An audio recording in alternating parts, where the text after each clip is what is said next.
Welcome to Bonn Park. I'm Sara Geidlinger. And I'm Marshall Ward. And I'm Ron Mckay.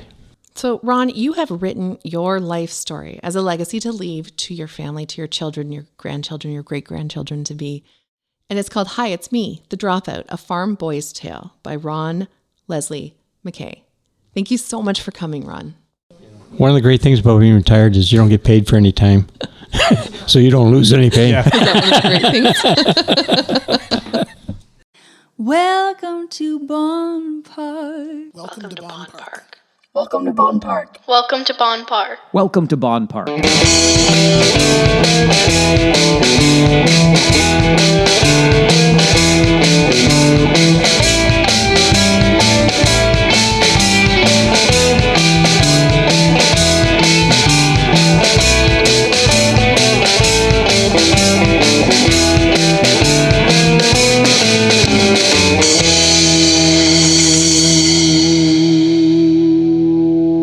We've got big news. Do we ever? We have a brand new website. And so many amazing things to check out on it. BonnPark.com. What can we find there? You can listen to our episodes right on the site. You can check out the Bonn Park community blog. You can find out how you can partner with us. Oh, and the shopping. We have so much fun merchandise. I'm going to buy myself the I'm the Marshall Ward tote. Me too. BonnPark.com. Check us out. One of the things I hope to achieve with this book was to start a conversation where people will get to know each other a little better. I would like that. I think understanding each other is essential to appreciating our commonality. Not just you and I, but conversations among yourselves and all those around you, friends, neighbors, but most crucially, between the young and the old. Our history's richness is in our most valued possession. Passing it on to our young is our most important duty. Immorality is achieved only through telling our stories. So, for as long as the parable exists, we exist. So go, talk among yourselves, discover the excitement of each other, and share your stories. Peace and kindness, my friends. Peace and kindness. Ron Mckay, thank you so much for joining us today. We're very excited to have you here. I'm excited to be here. I reached out to Deneen, I think on Instagram, your daughter, and just said, wait, your dad's writing a book? We need to have him on our show. This is very interesting stuff. There's something so beautiful about doing. So I'm going to explain myself. A lot of people have ideas. A lot of people say, oh, I'm going to write a book one day, or I'm going to start a podcast, right, Marshall? Or, I'm going to start painting, or I'm going to take up yoga. A lot of people have ideas and they talk about the things that they're going to do, but they don't actually follow through and finish those things. And there's something very beautiful about that. And I just wanted to say thank you for sharing this with us. I know that it was created as a legacy piece for your family, but you've given something to us as well by reading your story. So even members of my family have said, oh, here's all the photos. We need to start writing. Nobody writes on the back of photos anymore, right? I'm sure you went through this during your process, Ron. If they could just write the name and the year, maybe the place on the earth, that would be fantastic. But your book opens with a photographic history, and not just with captions. I'm talking like there are paragraphs written to the photos. Like here, I'm just flipping through the book right now. Here's, a page describing the family's pets and cats and things like that. Can we talk about that part of the book, putting together this photographic history, which takes up a good, the first quarter of the book? Yeah, it's 92 pictures in total. That's a lot. And I broke it up into three sections. There was the first sections, which has the part you were just talking about, with the family farm and everything else, actually. And as a little guy, and the window that I peed out of that Mom wasn't too excited about. And then there was a section where there's just where I went to school, the church I attended, the home I lived in, the store that was in the center of our little community called Mckay. And then there was the section in terms of all of the implements and all that sort of stuff, actually. And it was to me, I wanted to, I thought about trying to put pictures throughout the book. And then I decided actually that if I was really going to get the impact of the pictures and the story the pictures told, I would have to do them as a separate section, and that's why I did it that way, and then went into the written part afterwards.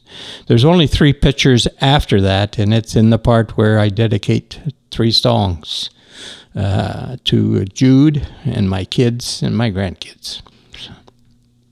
I have so much I want to say. I've got little goosebumps here. This is the first thing I want to say is I would cherish so greatly something like this if my family had it. I've lost both my parents already, and with them I've lost a lot of our story and our history. I have no grandparents left either. We've got aunts and uncles scattered here and there. Some of them are gone as well. We will never have something like this. So hold on to it. I'm pointing to your family, your lovely family is here, some of them. We will never have this. So cherish it, read it many times, share it with your family, share it with your friends. It's important to tell these stories. Sorry, I got emotional there for a second, but the other part that you were talking about, I had something else I wanted to say. There is a beautiful part in the end of this book where you are dedicating some songs to the women in your family. It's not super common to hear the patriarch of a family reach out and openly describe the love for the women in their family the way that you have in this book. It's not common in my life that I've seen, anyway. It's incredibly important.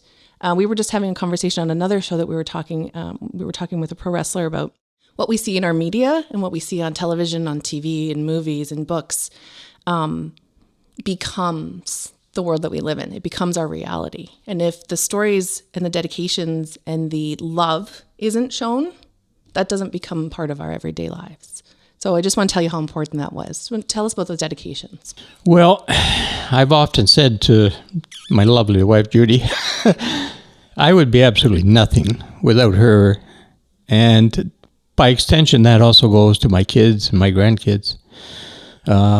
Everything I've ever accomplished in life actually was because of they were there to be there. I'd live in a ditch if it wasn't for them, actually. Whatever happened in my life happened because they were there to support me. They were there to spread joy in my life, and I just felt that they needed to be recognized for that. And the songs that I picked were ones that really seemed to match how I feel about those things, actually. The ones with the grandkids in terms of the folks from down east, actually, that did a terrific job of both, writing how we're going to be seen through the faces of our children and our grandchildren. Jude, in terms of coming into my life, and I think at one point actually in the book I say if I met her for the first time today, I would be struck with the same thunderbolt that I was struck then. So. We're giggling, but it's because I'm about to bust into tears over here and just looked over at your lovely wife. Sorry, Marshall, go ahead. In the process of writing, where there's some memories that were awakened, I know for me sometimes when I do some writing for the WATERLOO Chronicle, I'll try to remember something about my father's train set or something, and I rely on my older siblings, who are 10 years my senior, 13 years my senior, to kind of put little pieces of a puzzle together. Were there things like that where you had a memory of something and you had to draw on somebody else to help you piece it together? Tons and of them. Maybe realize that you actually had, if you could call it maybe a false memory for a long time, right? Tons of them. Yeah. There were situations that I remembered as such, actually. And one of the things I tried to do with the book was to verify as much of the memories as I possibly could, actually. So I talked to my brother, I talked to my sister, I talked to my cousin, I talked to people I knew way back then, actually, and asked them, you remember what happened then? How did, what was, you tell me about what you remember, actually. And as we were discussing back and forth, I suddenly realized there were some things that I thought I remembered weren't exactly the way that they were, sort of thing, actually. And then I discovered in talking with other people besides them that they weren't exactly the way they remembered them either, actually, sort of thing. So I guess I sort of went with the idea that the most common things that were remembered were the right things, and then if I couldn't verify something after that, I chose mine. And were there some things that you wished you had a visual documentation of? I think about the fact that my father worked at Labatt's Brewery for 37 years. I can't find a picture of Labatt's anywhere, or the old highway market. I've done a lot of research. I've only found a handful of photos. They must be out there, right? They are out there, yeah. Yeah. It's just a matter of trying to find them. Yeah. One of the great things about, and I'm not a big technologist actually, but one of the great things about today's technology, somebody's got it someplace actually, and you just have to find the right social forum to draw it back up again. One of the things that I worked at Dutch Boy food markets for a long, long time, and then the prevailing companies that took them over after that. But there is a forum on Facebook actually, which is Dutch Boy alumni. And you'd be surprised at the things that people dredge up to put on Facebook, actually, that, accomplish some of those things. In fact, I think in one of those, there is a picture of Highway Market. Joni Mitchell has a great line about memories, actually, in her song that she wrote in 1966, We've Looked at Clouds from Both Sides Now. Mm-hmm. And one of the lines in the song is, it's life's illusions, I recall. Yeah.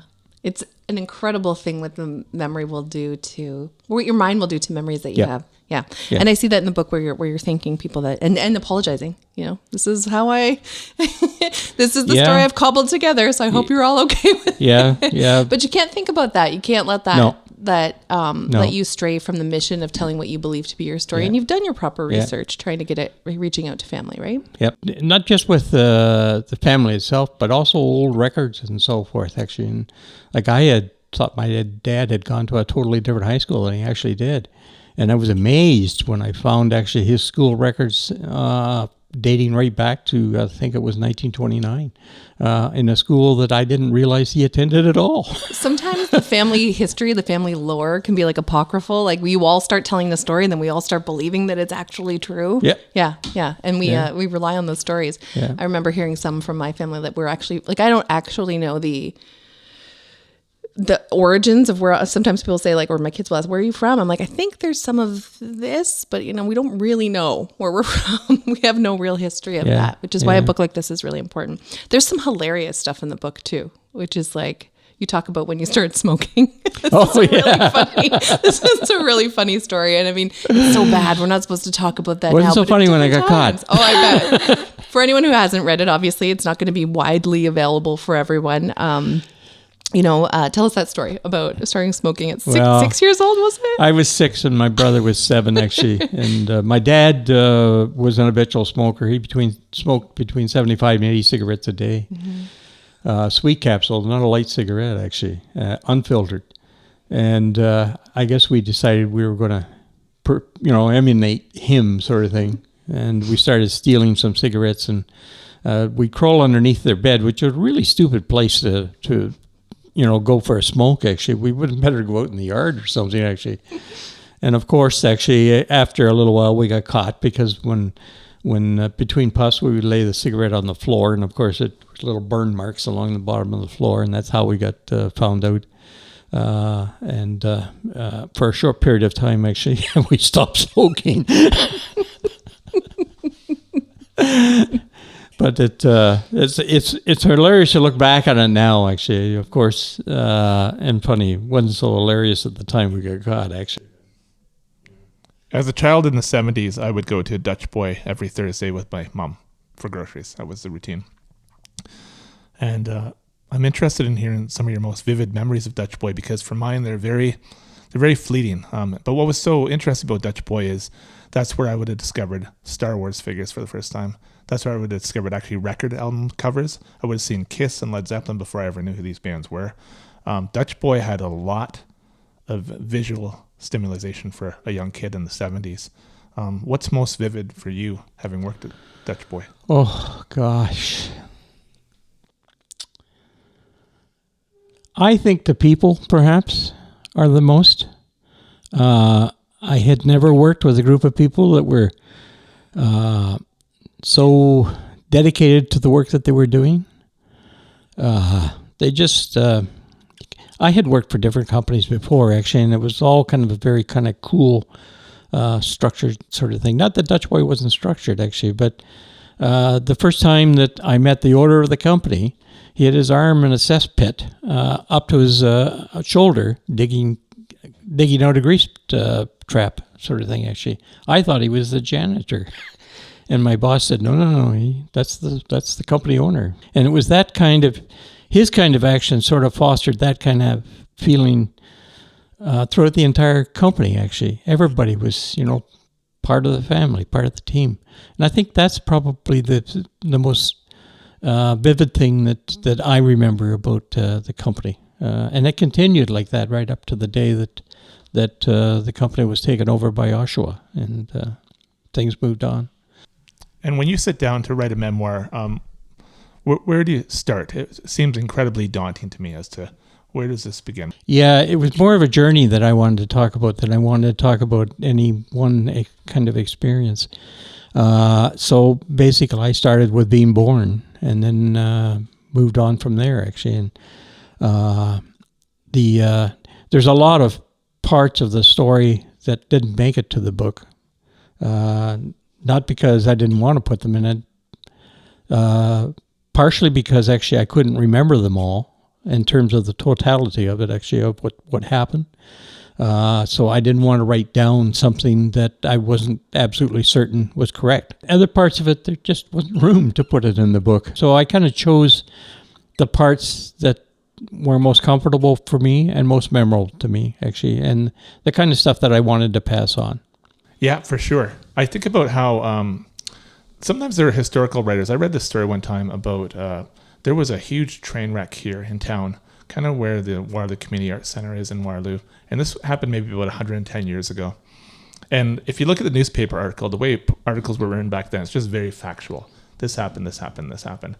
But there are storytellers out there who go on and take those stories, and they write it beautifully the way you wrote your book by describing the land surrounding everything, filling in the blanks, yeah, that kind of stuff. and maybe how the news of the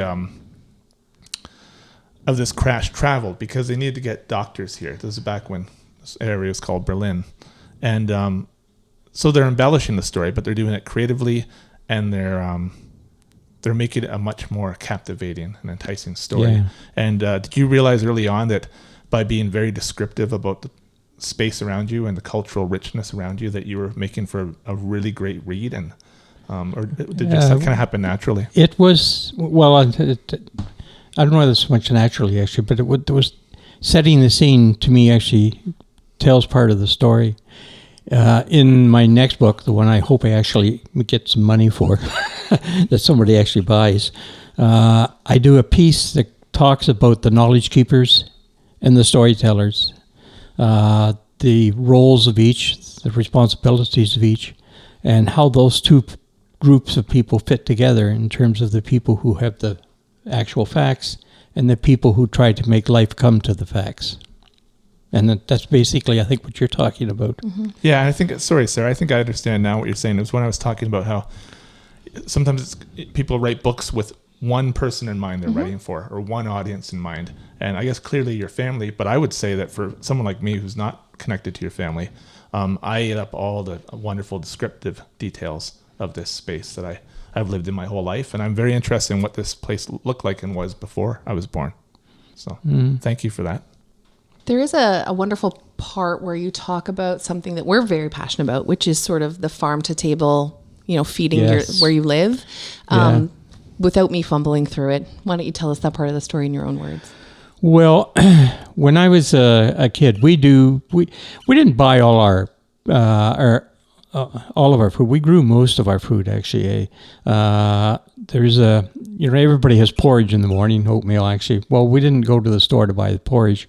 We actually ground up oats for the cattle in a grinder, and our porridge came from that grinder because it was the same as you would go to the store, except it wasn't put through Quaker oats to do that. We did have things like Kellogg's Corn Flakes and Rice Krispies, but pretty well all the vegetables that we consumed were vegetables that we grew, and Mom went through the hard work of preserving and canning. There was stuff that was eaten in the summer when it was fresh and ready, like the berries and those kinds of things, but the harder vegetables like turnips and potatoes and carrots and so forth were stored in the basement in a box of sort, actually, that was filled with earth. And when you wanted supper, you just went downstairs and pulled out a bunch of potatoes and brought them up and cleaned them. The beef and pork and the chickens and so forth were all grown on our farm, slaughtered on our farm. Chicken was a Sunday meal. It was my job to remove the head, which I'm sorry. was kind of messy. That's how it was just normal. That's how our food was prepared, actually. And there was a lot of work involved in it. But at the time, you didn't think about the work. That was just part of what happened, I think about your great-great-grandchildren reading about how you ate your own food that you grew, Yeah. your own animals. Yeah. This was that you lived off the land for the most part. There wasn't, Dad wasn't rich by any means, actually. He was not a wealthy farmer. We were poor, but we never realized we were poor because we always had food to eat. We always had clothes to wear. They weren't always, new clothes. Actually, there were a lot of hand-me-downs from not just from older brothers, but also older cousins and that sort of thing that got passed through the family. And Mom was a great sewer. Actually, she knew how to sew and fix things, and so we never did. It wasn't. It was not a vision that we had that we were on the poorer side of things because we were never hungry. I had talk in the book about I had 2 pair of shoes when I was a kid. Right. One of them was running shoes, and they were the good shoes. The rubber boots were for everything else. Oh man. I visit the St. Jacobs Farmers Market pretty much every week all year round, and for me the biggest part of that market is it really is a bridge from the past to the present. I feel like I am looking a little bit into our past there. Yep. Do you feel the same way, or are there other areas around here? Like I would say if I go out to New Dundee, I would always go there on Sundays with my mom to the old Emporium. There are some things that they're not quite the same, but it's a little bit like time travel. Are there places for you like that around here? Yeah, there are. There's a place just out towards Guelph from us, actually, on Fairway Road called TJ's Fresh Market, and he's a guy I've gotten to know. I first got to know him actually when I was volunteering for the Stanley Park Community Association, and we needed some pumpkins, and I went to talk to him about getting some pumpkin. And he has, in the summertime, he has this market that he sells. And he said, I only sell what I grow. I don't buy and sell. I don't go someplace else and buy my produce and bring it here. He said, if I don't grow it, I don't sell it. And that is the kind of thing I think that you're talking about, actually, where it came from his ground into my table. Take someone like Chef D from Rogers TV to kind of promote something like TJ's. It's not on a big billboard anywhere. No. It's not buying ad space. No. Yeah. No. That's amazing that can still exist, eh? Like that. Yeah. Yeah. I don't know how well he does. He's got a fairly large farm, and he has kids working for him, both children and grandchildren. But they seem to do all right, actually. What are the last stages of getting a book ready to be printed? What are the last things you're doing? Just an enormous amount of rereading. Editing, re-editing, and editing again. My youngest daughter actually is really good at editing. Actually, she knows where the commas should go and how the quotations should go in, and maybe, Dad, you might want to change the wording on that one. So there's a lot of, you just don't write the words down on the paper and go from there. Actually, there's a lot of rereading. There's a lot of rewriting. I used to say, actually, I would spend, especially on the book I'm working on right now, actually, I might spend 2 days researching and write one line. And even with this one, there was a lot of researching, not with just talking to family and stuff, actually, but looking up old county records and, even just silly things that would never make the book, but about the geological area. Turns out there is tons of gravel underneath that ground, that if anybody ever figures out how to transport it from there economically enough, actually, there's a fortune lying under that ground in gravel, all because of the Ice Age at one point. So we would be remiss here if we didn't bring up the title of your book. So how does the high school dropout, How does the high school dropout now become this, book writer who is researching his own material and going down this path? Not easy and not short. Tell us. There was a lot of things in my world at that time when I was in school, both public and high school, that existed with me that I did not realize until long, long, long afterwards, actually. There were some things that I discovered about my learning processes that I was well into my 40s and 50s before I realized that was why I was having those problems when when I was in public school. Actually, I couldn't spell with a damn. I couldn't spell cat. And I would notoriously go through spelling exams actually and get 0 on every single one. And then one time I got an 80 and the teacher thought I'd cheated to figure somehow I just got lucky, that's all. I didn't cheat with anything. But part of it I just discovered later on in life was that I'm tone deaf. When they were saying sound it out, it didn't make any difference to me. One sound was the same as the other, and it still is today, actually. And people who are tone deaf can they can tell the difference between loud and soft and, really wide differential expressions. But the kinds of sounds that are a lot alike, sort of thing, actually, there's no difference to them at all. Sort of thing, actually. So that was part of my spelling problems, sort of thing, actually. And the way, I didn't know that at the time, but the way I compensated for that was I took the school dictionary and I virtually went about memorizing the way every single word was spelled. I was just going to say that you were being taught with the wrong system. Yeah, that memorization would have really served you well. I went to spell a word, and that still happens today, too. If I get a letter out of sequence, I have no idea how the word was spelled.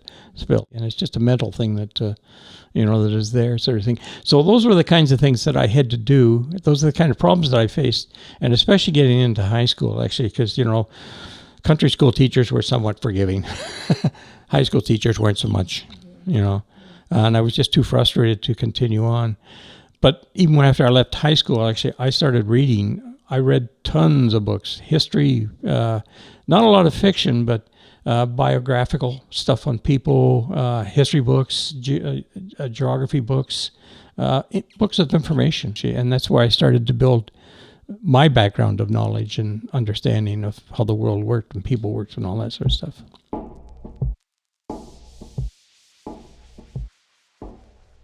We're going to take a moment to hear from this week's sponsor. Waterloo Region Community Foundation wants to talk to people across the region about what matters to you in your community and your neighborhood. Between November 8th and 18th, they will be at libraries in the 3 cities and 4 townships to get your input. Take a few minutes and share what makes your community special to you.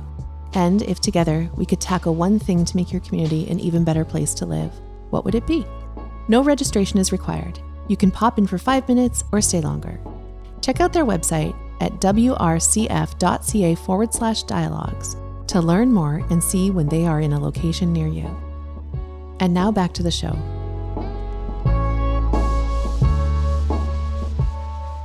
That's interesting because Dutch Boy had a lot of books too. Dutch Boy had a lot of everything, right? They did. They had all the early video game consoles, and so you would have been surrounded by all that. Yeah, they did. They did a tremendous amount of that stuff. So all that problem solving and creativity you were doing as a kid to find a way around being the best learner you could be, it sounds like it served you really well.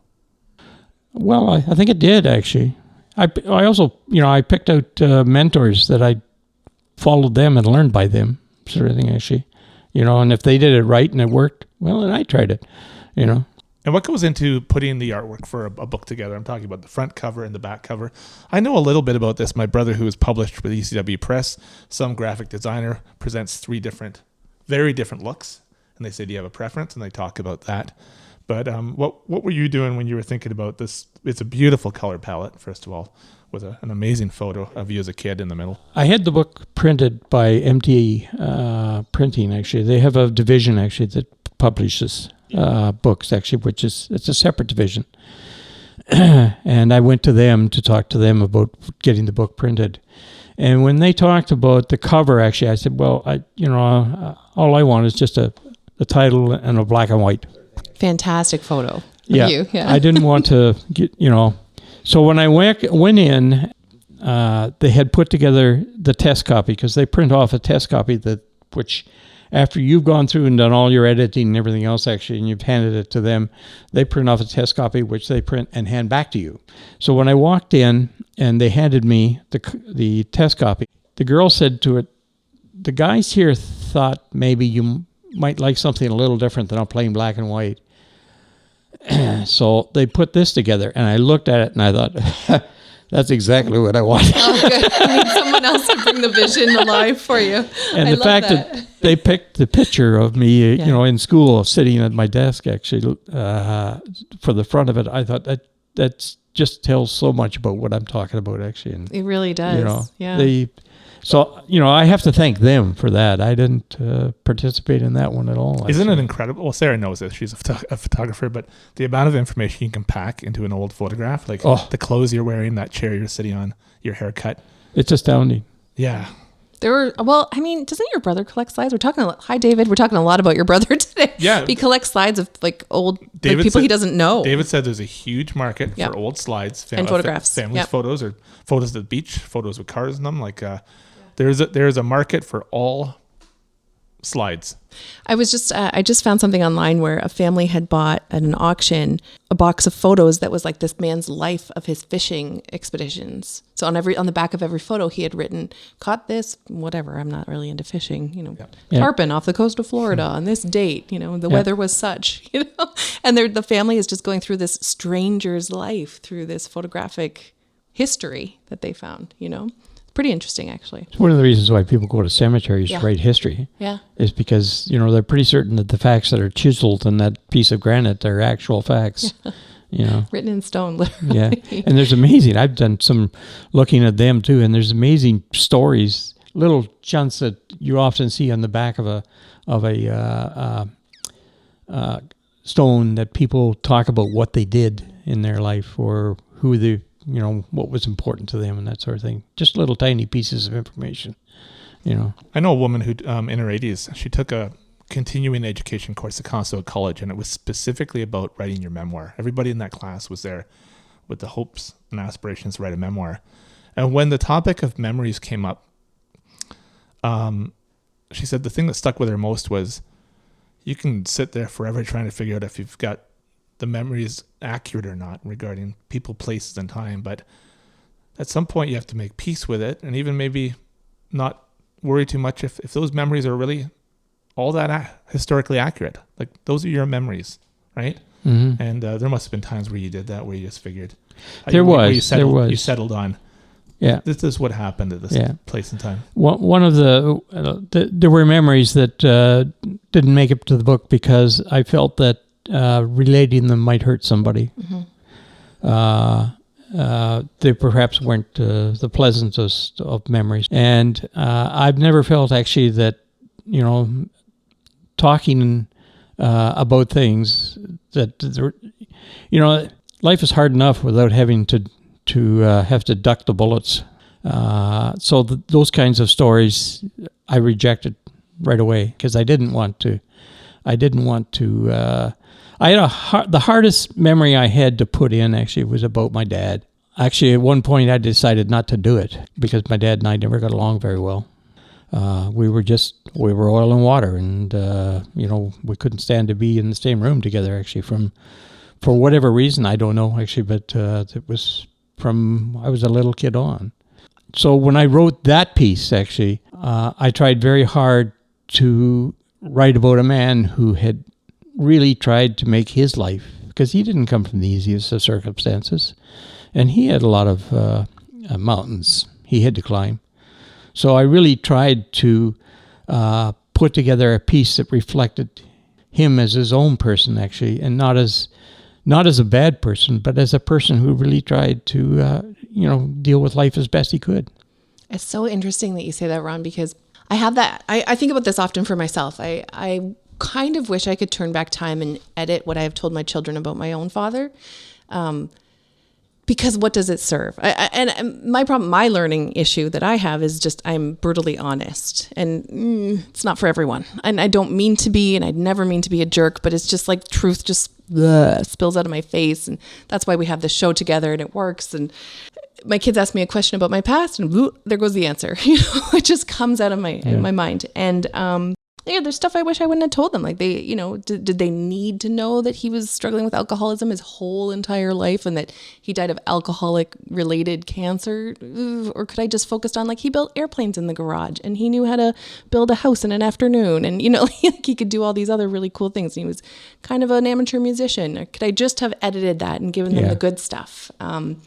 If I had written my own book, now it's on our podcast forever, so I can't edit it. But if I had written my own book and been able to make those decisions, I would have decided to tell what was important for the legacy of the story, because who is it serving? That was the part that was hard for me writing about him. Mm-hmm. And I've never met a person in my entire life who could do trigonometry in his head. Right? Most people have to have a pen and pencil to do addition and subtraction. He could do that. I couldn't. No. Oh, I certainly couldn't. That's for sure. There are a few people on this earth that have that kind of skill. I think you did an amazing job writing about your father. Honoring him. I think about how Sarah and I talk about how our own life experience has to catch up sometimes to better understand who our parents were, right? Kind of almost like music. When you're 15, you hear this certain Billy Joel song. You don't quite get it, but when you're 40, you get it. It's true. Or Bruce Springsteen's Glory Days, right? Or My Hometown. Yeah. It's not what you think it's about. No, but when you're 50, you're like, oh, I totally get what these songs are about, right? Yeah, yeah. So what happens is M&T hand you a what do you call it? A test Obsessed copy? with the It's a test printing copy. process. We thought we moved on. You're obsessed with the printing. He's thinking about his own book now. Sarah knows this, and I always wonder what's it like for an author to hold that book in their hands for the first time, or to open up a box and there's their books, and but you actually take a look at a test copy, a real copy, one just like that first, book, right? Yeah, and you look it over as best you can, and then you give them the green light and you say, print. Yep. Yeah. Okay. Yeah. That's what happens after that. Actually. And then what's that like to have those books done and printed? Like that's an enormous amount of work. It felt just really good, to tell you the truth. I have to go back to the test copy for just a second, because that's where the explosion took place, actually, because my youngest daughter was and as I said, she was very involved in it. She did all of the editing for the book entirely.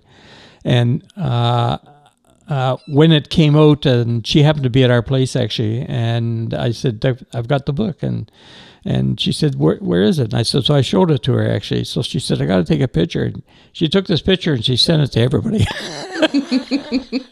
Wait, is that how I found out about it? Yeah, okay. And then I sort of had to backpedal on it, and I said, well, wait a minute, it's not quite ready yet. I got a bunch of more work to do before this can, Marshall and I often talk about that stage as like you're showing your underwear, like, I don't know how comfortable I am with this. Actually, did I get all the spots off of that? That feeling was a really unique and interesting, very happy feeling. A very happy feeling, actually. Well, your family was obviously very proud and excited about this possibility, right? Yeah. If it came to me and I jumped on it right away. Come on our show. We want to talk about something that's not done yet. I wonder why so many people have the idea of writing a memoir, but they just can't get to it. It's a lot of work. Sometimes it makes me sad, because someone will have said to me 20 years ago, we really should have captured our family history in something. And then 20 years pass, and a lot of those people have now passed away, right? So that moment's gone. I imagine it just feels overwhelming for a lot of people to sit down and get to work. It goes back to the thing about a journey of 1,000 miles begin with with a single step. But also each part of that 1,000 miles is another step. And I found out really early when I was a little kid, actually, that if you're going to write about something, actually, write about it in bits and pieces. And don't worry about what it's going to look like in the end, how big it's going to be, how small it's going to be. Write what's in your mind, put it down, get it down on paper, and just keep going one step at a time, one piece at a time, one paragraph at a time, one sentence at a time. And sometimes you will walk away from it and come back with another thought. And in the middle of the night, you'll wake up and you'll go, oh, God, I got to write this down before I forget it. That's how the book got made, actually. It didn't get made sitting down and just writing it out, actually. all of my writing has been that way in bits and pieces, actually. And sometimes you will come back and that bits and pieces that you wrote, you will rewrite entirely, actually, because, you feel it should go a different direction. I was just watching the movie Cloud Atlas yesterday, and one character says to another, like, why bother? You're a drop in the ocean. And he replies with, well, what is the ocean but a multitude of drops, yeah. right? And that really spoke to me, and it really relates to what you're saying here. I really enjoyed talking about little drops. I really enjoyed this portion of the book called Assorted Memories. There's hilarity in it. There's just factual information, but there's also pain in here. I'm talking specifically about the Listowel arena collapse. Do you want to tell us about that story? Oh, it was a really sad day. They had, the kids were doing a hockey practice, actually, with the coach. And it was on, if I remember correctly, it was on a Saturday morning. And it was a winter where we had a lot of snow, and there was a lot of snow on the roof. And they're just playing, and suddenly the roof collapsed and came down and killed everybody inside. And Listowel was around 4,000 people at the time, and surrounding farming communities. They talk about everybody knew everybody. Well, that was a lot of what that was about. Because it was such a kind of a momentous thing in terms of kids being killed, and the coach died as well in the collapse. He was found trying to protect the other kids unsuccessfully, but he was covering them from the pieces that were falling around. It made the national news as a result of it. After the investigation, the building codes for all those arenas all across North America were changed because the gluing infrastructure wouldn't meet the snow loads that were required. But it was a memory that I don't think anybody in Listowel will ever forget that day. That was of my age anyway. I knew some of the kids that were lost, that were in my class. It was a sad day. So Ron, I can't imagine the feeling of basically feeling completely satiated after you've gotten your book done here. It must feel like incredible freedom to have done something. You can go rest now on a beach or something, but it sounds like it has actually opened up more creativity, and you're doing more writing. Can you kind of reflect on this whole process and how you got this book done, and how there's still a lot in you that wants to keep working at it? As I was working on this one, I started to get ideas for other ones. And I'm currently actually working on 3 of them. One of them is a cookbook. I know the world needs another cookbook. We do. We do. Every clear-out bin in the world is full of cookbooks. There's a cookbook I'm working on, actually, which not only talks about the recipes, but it talks about the history of the food that's going into the recipe. So it's a little bit different in that respect. Another memoir, but one that is set up a different way, that just talks about not the history of life, but rather history of emotions and opinions and how you feel about this and how you feel about that. And the last one is the one that it's the one I'm spending my most time on right now, actually. I actually hope maybe I can sell this one. It's a novel, and it has 3 parts to it, or 3 components in it. One is stories about real life people that existed throughout our history. Then it has real facts, real history. The other part, it follows the course of the Old and the New Testament, and the certain stories in that Old and New Testament. And I try and I build a fictional story using all of those elements, sort of thing, actually. And I try and present it in a different way of what was maybe really happened. And that's where this part about the knowledge keepers and the storytellers come in.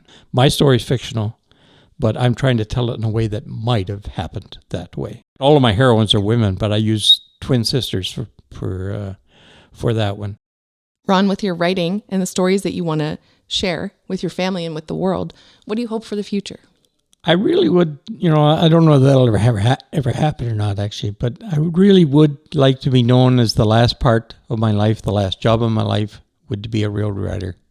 I sort of look at it as a job, but one that I really enjoyed. Not that I didn't enjoy my career work, actually, because I was, I don't think I would have done it if I didn't enjoy it. And I really did enjoy it. I went to work every day looking for the challenge that day was going to happen. I've always wanted to be a writer right from those days in public school. I never got to the point where I could sit down and spend the time to do that because I had to find a way to put food on the table. And most artists don't have that option, So at this stage of my life, I don't have to worry about putting food on the table anymore. And I really would like, and I don't know whether my talent is enough to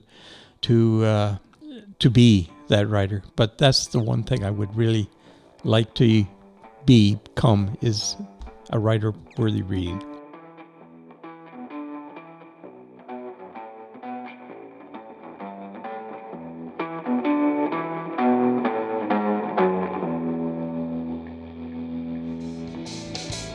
Bonn Park is made possible with the support of the Kitchener Public Library and the Kitchener-Waterloo Community Foundation. Our show is produced by Sarah Geidlinger And Marshall Ward. with audio engineering by Sarah Geidlinger. Bonn Park's original music is by Alan Lung.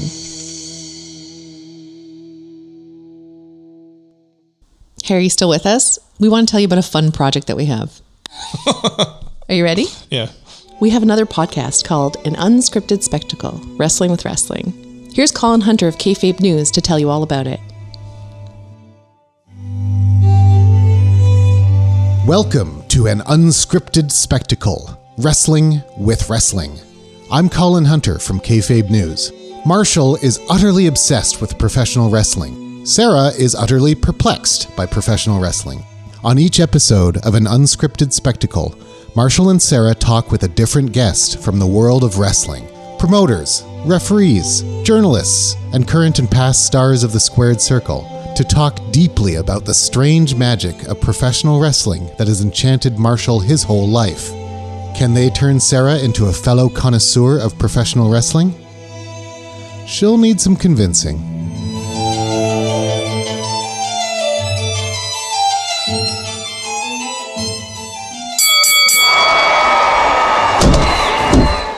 I find out who Jimmy Corderas is. Who the heck are you? Oh, well, that's a good question. For those who don't know, I spent the better part of over 2 decades working in WWF/WWE, mostly as a referee inside the ring. I have the honor of meeting the magnificent Lufisto. I heard that you were described as the first lady of hardcore. I've just recently found out what hardcore is. Yeah, thanks to Madman Pondo. When I've learned that I was going to be inducted, it was like, it is now my time to tell the story of women's wrestling. Because so many times I've heard, oh, this is the first time this happens in women's wrestling history. And I'm like, no. I learned all about the storytelling and writing process from Tom Casiello. Yeah, I was in soap operas for 14 years. I was at Young and the Restless last. That was from 2009 to 2011. And so I thought, I'll go in for the interview. I'll be honest with them. If I blow it, I blow it. Not the end of the world. And I was there for 6 years. And I rose up the ranks to managing lead writer. And it was the most insane time period of my entire life. I got a new skincare regime from RJ City. Checking out your hair, and I wish that mine looked like yours. You have beautiful locks. Thank you. The secret, this isn't a plug, it feels like an endorsement, is aloe vera. I have it here. I put it on my skin. I put it in my hair. I use the gel. I put a couple drops of peppermint in. I have a plant right there on my Good. fridge. Cut it open, squeeze it out, and put it, honestly, wherever you want. It's good for you. I find out that Colt Cabana is just famous enough that he can still buy groceries. And Tyson Kidd tells me all about the People's Elbow. Who knew? Tyson comes to a complete stop, then brings his leg over the guy like he's going to do a leg drop. But the leg keeps circling past the guy, and then he drops an elbow on the guy. Oh, and the elbow represents all the people of the fans? He's been voted, he's going to drop this elbow? Well, he started calling himself the People's Champion, and then that move just became the People's Elbow. And then there's also, as you know, there's the People's Strudel. Yeah. I mean, there's the People's Eyebrow. There's a lot of the people. Got a lot of people. So check out An Unscripted Spectacle, Wrestling with Wrestling. Available anywhere you get your podcasts.